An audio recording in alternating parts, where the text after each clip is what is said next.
भाजपा नेता व मंत्री अनुराग ठाकुर नारा दिया, देश के गद्दारों को गोली मारो सालों को। हालांकि इनका बेटा विलायत में पढ़ाई करता है, लेकिन गद्दारों को गोली ये केवल आप ही के बेटे से लगवाना चाहते हैं, अपने बेटे से लगवाना नहीं चाहते। अपने बेटे को तो कहते हैं बेटा तुम विदेश में बैठकर पढ़ाई करो, हमारे यहाँ पर बहुत सारे बेरोजगार युवा हैं, अशिक्षित युवा हैं, ऐसे युवा हैं जिनका इस प्रकार के नारे लगवा लगवा के हमने ब्रेन वॉश कर दिया है। अब वो हमारे कहने पर लाठी भी चलाएंगे, डंडे भी चलाएंगे, बंदूक भी चलाएंगे, चाकू छुरी भी चलाएंगे, झंडा भी उठाएंगे, भगवा भी लहराएंगे, मंदिर पे भी चढ़ जाएंगे, मस्जिद पे भी चढ़ जाएंगे। उदाहरण के तौर पे अतीक अहमद का एक हत्यारा जिसकी उम्र केवल 18 साल है, 18 साल के नौजवान को कितनी ही समझ होगी इस बात की कि उसने इतना बड़ा अपराध कर दिया और अपने संपूर्ण जीवन को अंधकार में डाल दिया। स्मृति ईरानी बेटी बार चलाती है, वो बात अलग है कि बार फर्जी चलाती है। जिस व्यक्ति के नाम पर बार का लाइसेंस है, उस व्यक्ति की मृत्यु बार के लाइसेंस से कुछ महीने पहले ही हो चुकी थी, फिर भी बेटी बार चलाती है। और आपके बच्चे लाठी डंडे बंदूक चलाते हैं, तमंचा चलाते हैं। ज्योतिरादित्य सिंधिया भाई राजा खानदान से हैं, तो बेटे भी राजकुमार होंगे ही। विलायत से पढ़ाई करके आए हैं और अब कारोबार संभालते हैं, और आपके बच्चे पढ़ लिख कर सड़कों में गलियों में धक्के खाते हैं, नारे लगाते हैं, झंडा उठाते हैं, भगवा लहरा। भाजपा मंत्री व मुख्यमंत्री शिवराज सिंह चौहान बेटे विलायत से LLB करके आए हैं और आपके बच्चे अपराध में LLB कर रहे हैं।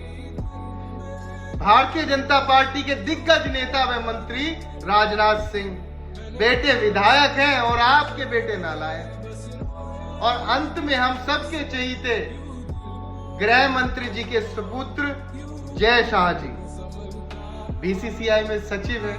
बल्ला उठाना आता हो या ना आता हो, गेंद का कलर पता हो या ना पता हो, खेल के नियम पता हो या ना पता हो, लेकिन BCCI के सचिव हैं, ये अच्छी बात है।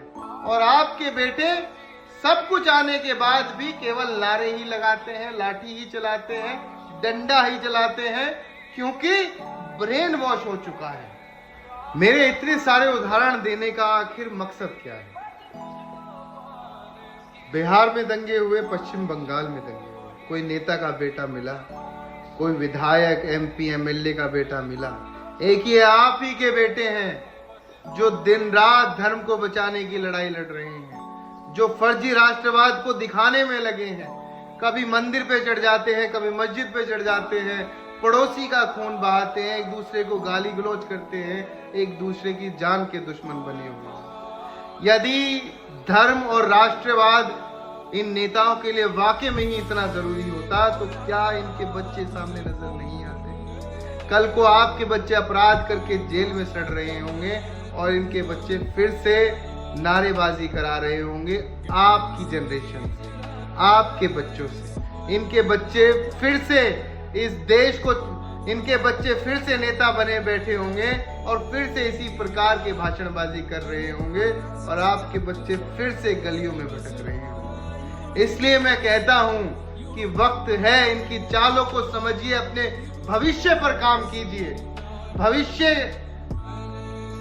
आपकी नौकरी, आपका रोजगार, आपकी शिक्षा ही आपका भविष्य है, ना कि लाठी डंडे उठाना, बंदूक चलाना, अपराध की लाइन पकड़ लेना, एक दूसरे का खून बहाना। ये भविष्य नहीं है, ये अंधकार है। इस बात को समझिए।